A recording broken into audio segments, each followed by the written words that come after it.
Hello friends, welcome to spicy masala taste. இன்றைக்கி நம்ம வீடியோவில் என்ன பார்க்க போகிறோம், இன்ஸ்டன்ட் மெதுவடை வந்து எப்படி செய்யலான்னு பார்க்கலாங்க. குழந்தைங்களுக்கு வந்து ஈவினிங் ஸ்நாக்ஸாக செஞ்சு கொடுக்கலாங்க. எப்படி செய்யலான்னு பார்க்கலாம் வாங்க. ஒரு பவுல் எடுத்துருக்கேங்க. 1 கப் அளவுக்கு அரிசி மாவு சேர்த்துக்கலாம். அதே கப்பில் 1 கப் அளவுக்கு கோதுமை மாவு சேர்த்துக்கலாங்க. 3 ஸ்பூன் அளவுக்கு ரவை எடுத்துருக்கேன், அதை சேர்த்துக்கலாம். உப்பு தேவையான அளவுக்கு சேர்த்துக்கலாங்க. 1 பிஞ்ச் அளவுக்கு சோடா உப்பு சேர்த்துக்கலாம்.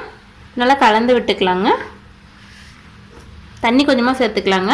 மெதுவடையெல்லாம் செய்வோம் இல்லைங்களா, அந்த பதத்துக்கு வந்து மாவை கரைச்சி எடுத்துக்கலாங்க. இது கூட ஒரு 3 ஸ்பூன் அளவுக்கு தயிர் சேர்த்துக்கலாங்க. நல்லா கலந்து விட்டுக்கலாம். பாருங்கள், கலந்து விட்டாச்சுங்க. இப்போ அது கூட ஒரு பெரிய வெங்காயத்தை எடுத்து கட் பண்ணி வச்சுருக்கோங்க, அதை சேர்த்துக்கலாம். பச்சை மிளகாய் வந்து 2 எடுத்து வச்சுருக்கீங்க, அதையும் சேர்த்துக்கலாம். மல்லித்தழை கொஞ்சமாக கட் பண்ணி வச்சுருக்கீங்க, அதையும் சேர்த்துக்கலாம். பெரியும் சேர்த்துட்டு நல்லா கலந்து விட்டுக்கலாங்க.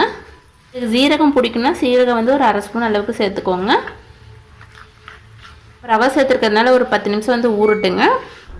பாருங்க, இந்த மாதிரி ஒரு மூடி எடுத்திருக்கேன். கர்ச்சிப்பு அப்படிலாம் ஒயிட் கிளாத் எடுத்துக்கோங்க. மூடி உள்ளுக்குள்ளே வச்சுட்டு இந்த மாதிரி நம்ம சுற்றிக்கலாங்க. இதில் வந்து ஒரு லப்பர் பேண்டு போட்டுக்கலாம். இப்போ பாருங்க, மாவு வந்து ஒரு 10 நிமிஷம் ஊறி வந்துடுச்சுங்க. இப்போ வந்து எண்ணெயில் போட்டு பொரிச்சிக்கலாம். அடுப்பத்தை வச்சு பேன் வச்சு எண்ணெய் ஊற்றிருக்கீங்க. எண்ணெய் சூடாகிடுச்சு. இது மாதிரி செஞ்சு வச்சுருக்கீங்களா, அது வந்து ஒரு பாத்திரத்தில் வந்து தண்ணி எடுத்துக்கோங்க, நனைச்சி எடுத்துக்கலாங்க.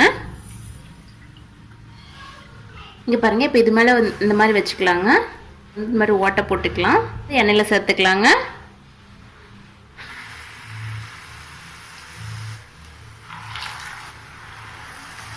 இன்னும் 2 பக்கம் திருப்பி விட்டு நல்லா வேக வச்சு எடுத்துக்கலாங்க. இங்கே பாருங்கள், 2 சைடும் வந்துருச்சு.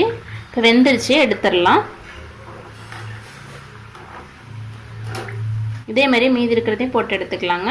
இன்ஸ்டன்ட் மெதுவடை சூப்பராக ரெடி ஆகிடுச்சிங்க. இதே மாதிரி நீங்கள் வீட்டில் டைப் பண்ணி போய்ட்டு உங்களுக்கு ஃபீட்பேக் வந்து மறக்காமல் கமெண்ட் பண்ணுங்கள். எங்களோட சேனல் பிடிச்சிருந்தா சப்ஸ்கிரைப் பண்ணி பக்கத்து பெல் ஐகான் கிளிக் பண்ணுங்கள். தேங்க்யூ, தேங்க்ஸ் ஃபார் வாட்சிங்.